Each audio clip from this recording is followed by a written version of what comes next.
Oke, kita bersama dengan Kang Torak di podcast Kang Torak Jos Mantap di PLTNGU Lombok 3. Kita akan kedatangan tamu nih yang sangat-sangat keren sekali.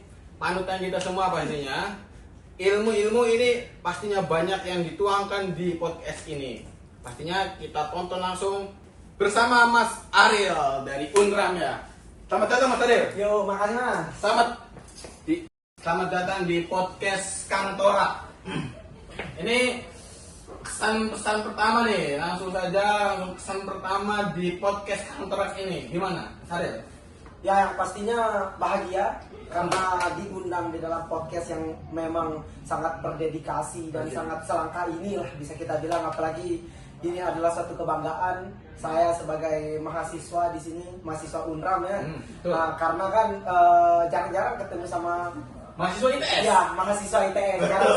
Jarang-jarang. Momen yang langka. Momen yang langka. Harus dimanfaatkan. Nah, kita seperti itu. Jalin silaturahmi ya. Betul sekali. Oke, Mas Ariel. Ini kita di PLTNGU Lombok 3 ya, Mas Ariel. Ya, betul. Kita sedang menuntut ilmu, belajar, menganalisis dan sebagainya berarti Mas Ariel ya? Iya, betul sekali. Nah, kita tuh di sini akan membahas suatu topik Mas Ariel. Topiknya tuh tentang pembangkit PLTNGU. Pembangkit itu apa? Mesin diesel itu apa? Terus elektrikal itu apa? Karena basic Mas Ariel ini elektrikal kan? Ya, betul.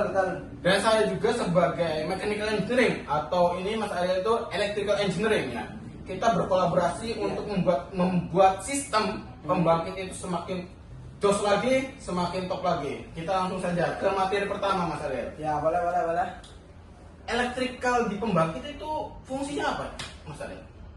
Secara sederhana. Secara sederhana Oh, iya. yang pastinya kalau di bagian elektrikal, setahu saya itu kalau di bagian pengakit pasti dia tuh sebagai sistem monitoringnya, karena bisa kita tahu ada yang namanya sistem SCADA yang mengkontrol atau yang memberikan sensor lah istilahnya di bagian pembangkit tersebut supaya kita tahu lah engine apa yang rusak. Misalnya kan nggak mungkin kita akan observasi secara langsung di lapangan kan.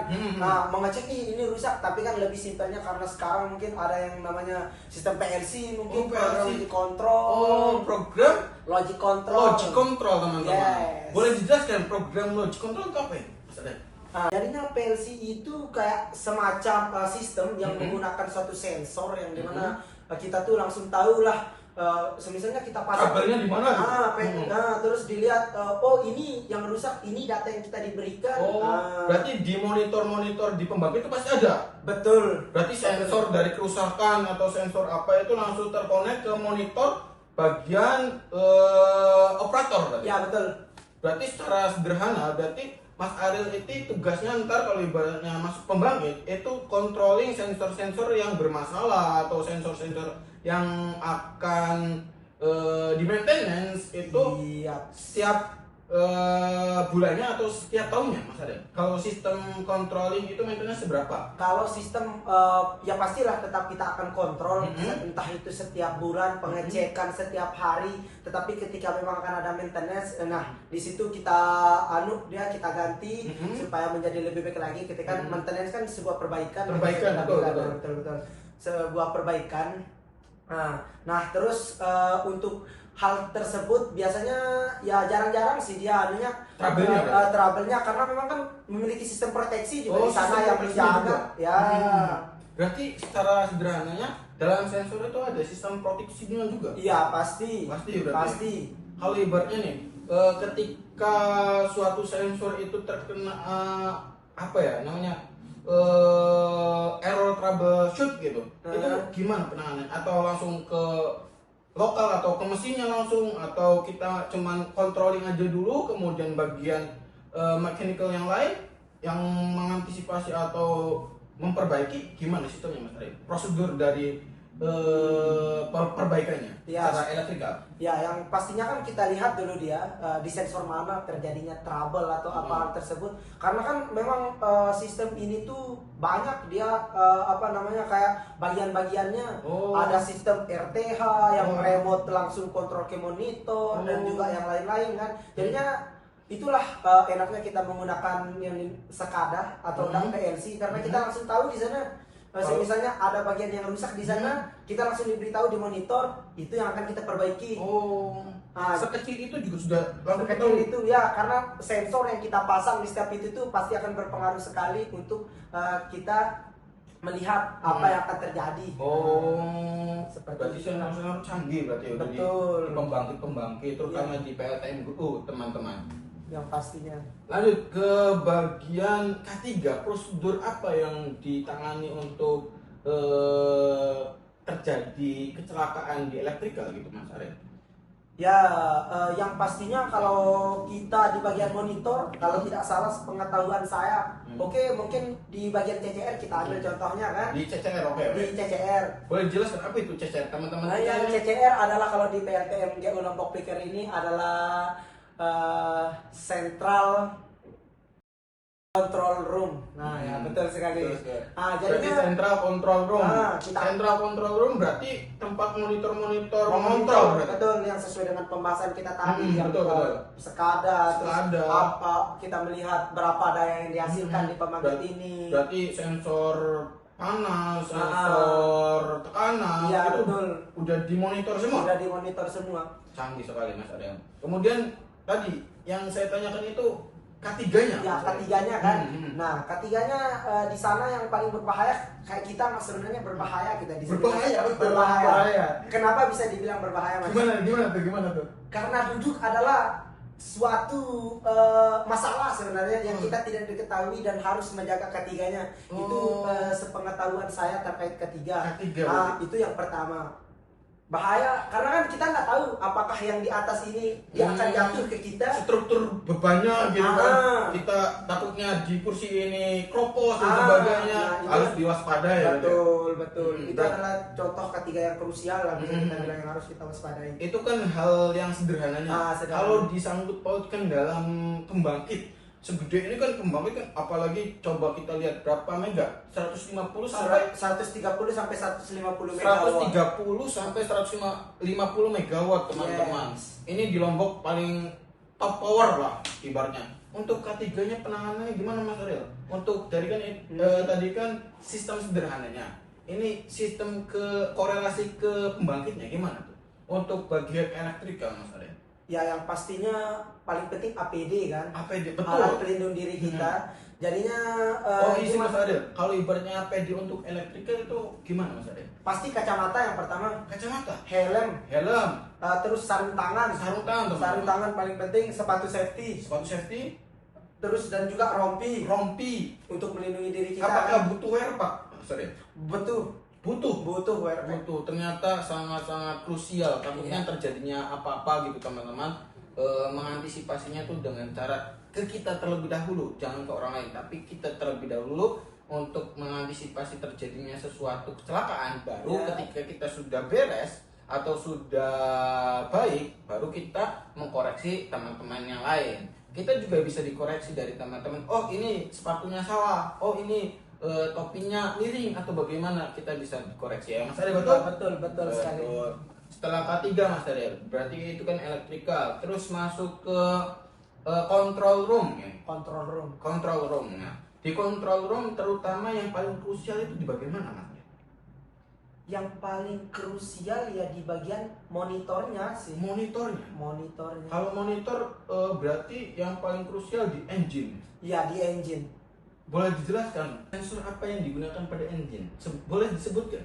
Oke, boleh lah. Kalau di engine itu kan banyak dia dipakai. Pasti akan ada sensor terkait bahan bakar di sana. Tekanan bahan bakar.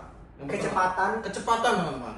Terus di bagian suhu yang suhu, pastinya kita harus lihat temperaturnya. Ya, dan lain sebagainya. Ya, berarti yang paling krusial menurutnya itu kalau nggak salah RPM. Betul. Di bagian kecepatannya. Itu sensor kecepatan itu mengukur dari traksi perputarannya. Ya, betul. Oh. Memutar seberapa kencang sih dia berputar ini sehingga menghasilkan daya seperti ini. Seberapa maksimal maksudnya putarannya, berapa RPM putarannya yang dia lakukan seperti itu. Seperti itu berarti secara tidak langsung itu putarannya itu dilihat berarti. Iya, pasti. Sangat krusial di engine. Sangat krusial di engine. Kemudian kalau ibaratnya terjadi, kan itu kan sangat krusial nih. Kalau ibaratnya terjadi di sensor kecepatannya itu trouble suatu saat malam-malam gitu, itu gimana mengantisipasinya? Oke. Apa langsung bentar dulu nih, jangan nih, kaget nih gitu kan, tidak engineering banget gitu kan. Kalau ibarat orang engineering itu waspada, siap siaga. Kalau ibaratnya terjadi sesuatu apapun langsung sigap. Itu apapun yang terjadi. Caranya gimana Mas? Ya, yang pastinya pertama kita harus mengidentifikasi kenapa hal tersebut bisa terjadi. Terus ketika kita mau melaksanakan langsung melakukan maintenance atau apa, kan kita perhatikan dulu apa yang akan terjadi. Betul. Setelah ini tuh ketika kita memberhentikan ya kan. Nah, biasanya kalau maintenance seperti itu ada namanya perawatan yang biasanya kita lakukan selama kelipatan 500 horse, masuk dia ke 1000 perawatan, 1500 perawatan lagi. Tak sampai dia kalau yang benar-benar overhaul tuh ada pada 20.000 horse, 32.000, 42.000. Itu kalau overhaul. Oh, bentar dulu Mas Rey. Berarti kalau ibaratnya terjadinya permasalahan di engine atau di kecepatannya itu harus apakah harus overhaul? Apa tidak tentu? Tidak tentu. Berarti ada prosedur Iya. harus izin dan sebagainya gitu. Walaupun kita malam-malam ada terjadinya trouble gitu, berarti ada prosedurnya. Lewat sini, lapor sini dulu, baru menanganinya. Kan kita kan sesuai dengan prosedur K3-nya dan sebagainya, supaya mengantisipasi terjadinya hal yang tidak diinginkan. Oke. Berarti tadi kan boleh disebutkan maintenance apa aja dari 500, 1000, tadi kan sudah dibahas tadi.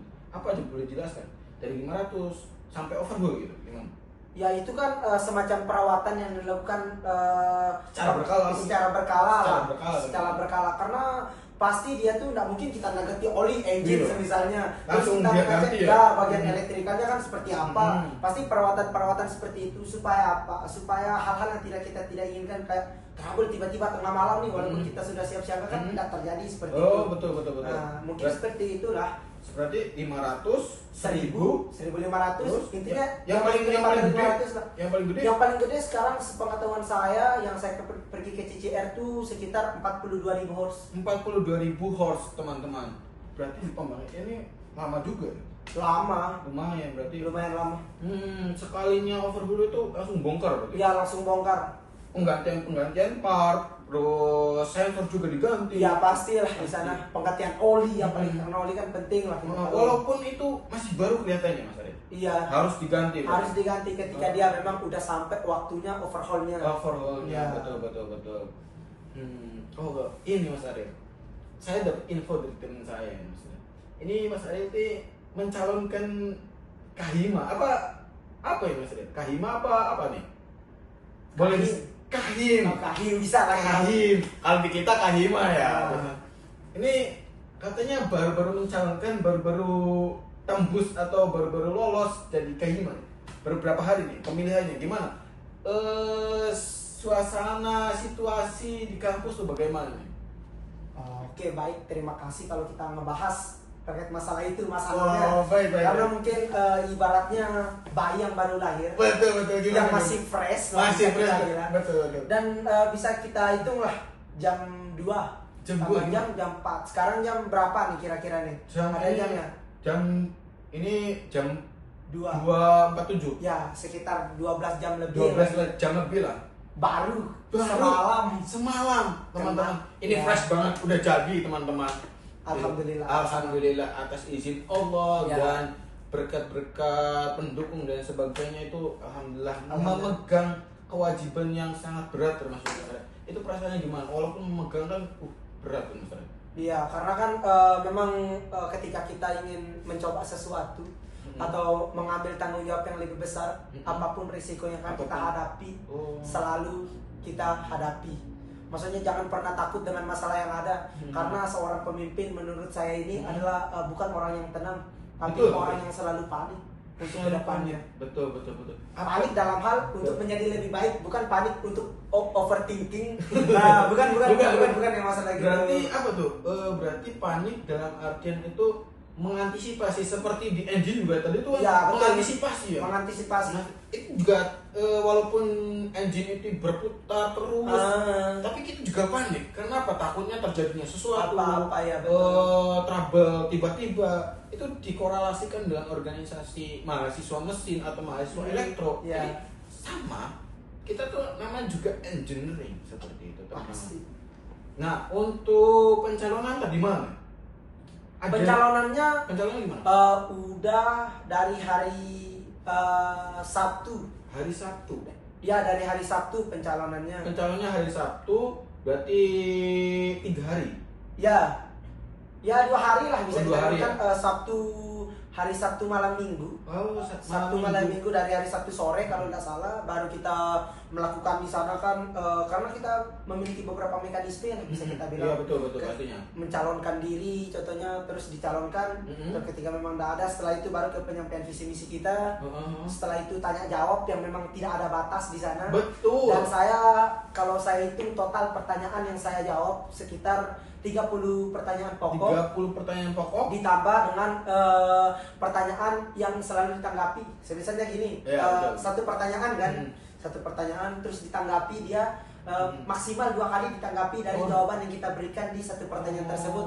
Jadinya bisa 3 kali lah dalam satu pertanyaan tersebut. 3 kali penanggapan. 3 kali penanggapan. Ya kurang lebih 50 lebih pertanyaan lah.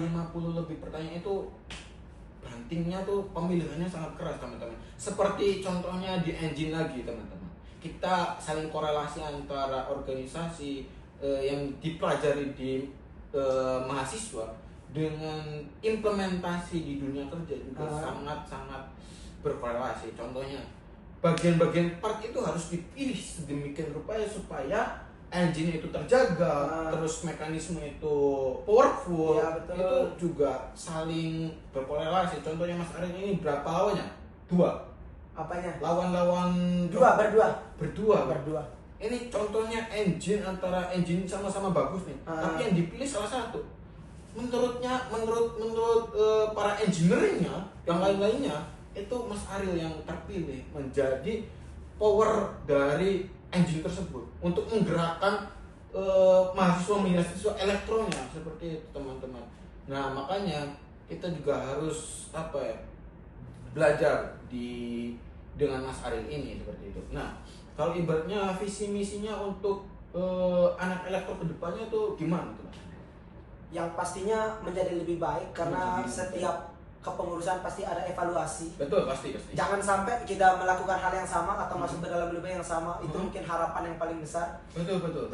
Terus yang kedua adalah hal yang membuat kita selalu betah adalah rasa yang nyaman. Rasa yang nyaman dalam artian apa nih? Rasa yang nyaman dalam organisasinya apa? Atau Lingkungannya. Berarti mahasiswa tuh nyaman di dalam ruang lingkup elektro tersebut. Grup elektro harus kita bikin seperti itu supaya roda organisasi, karena kan kita tahu sekarang zaman yang udah makin modern, organisasi yang udah mulai merendah, sosial media yang selalu merusak mental anak-anak organisasi. Itu yang harus kita atasi dengan lingkungan yang nyaman, hal-hal yang baru seperti itu, Mas Anam. Dalam artian lingkungan yang nyaman ini gerakannya, implementasi nyatanya nih, contoh nih di engine lagi nih.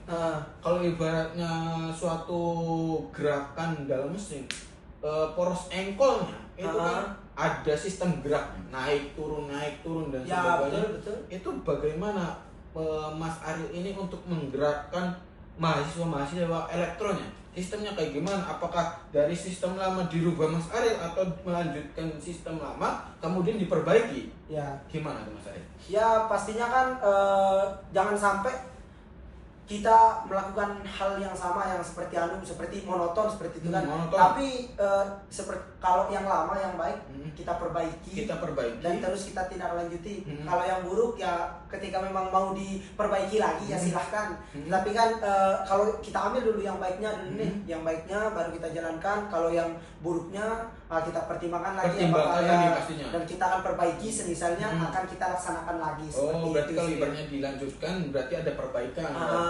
Atau peraturannya atau dari orangnya atau dari apapun itu untuk dilanjutkan lebih baik lagi, Mas. Betul sekali.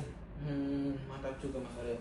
Kemudian kalau boleh tahu nih, keinginan apa dari hati tersendiri, hati nurani untuk tergerak maju untuk membina mahasiswa elektro ini, atau ada bujukan dari pacar ke, atau dari ibu ke, atau bagaimana nih Mas Arya? Atau ada bisikan-bisikan malaikat, udah istikharah kah, atau bagaimana Mas Arya kejadiannya? Ya, yang pastinya kalau mengenai hal tersebut, Betul. keinginan diri sendiri, kemauan diri sendiri Tergugah berarti. Tergugah. Tergugah. Yang mau mencoba nih menjadi orang yang memiliki tanggung jawab yang lebih besar. Mungkin di kepanitiaan kita memiliki tanggung jawab yang seperti itu, tapi tidak sebesar kita menjadi seorang ketua yang harus mengambil keputusan, yang harus selalu pasang badan ketika anggotanya seperti ini. Itulah hal-hal yang menarik untuk menarik saya untuk mencoba hal tersebut lah, istilahnya seperti itu. Pelajaran baru ya Mas Arya. Ya gitu Mas Anam. Mantap sekali. Ilmu hari ini sangat berdaging banget ini Mas Arya. Berat ini. Ini tanggung jawab anak teknik ini sangat berat, walaupun di mechanical engineering atau electrical engineering pastinya itu berat. Saya juga tidak memungkiri semua bidang pasti berat. Kita juga masih belajar, masih ada salah ya Mas Arya. Iya betul. Masih ada perbaikan, evaluasi diri sendiri gitu Mas Arya. Kita pasti salah, tapi di kemudian hari jangan sampai terjun ke lubang yang sama Mas Ya Arya. betul Mas, teman-teman, seperti itu. Kita bertemu lagi dengan podcast Kang Torak. Mantap, pantau terus, subscribe jangan lupa. Bye bye. Bye bye Mas Ari. Bye bye, thank you. Thank you.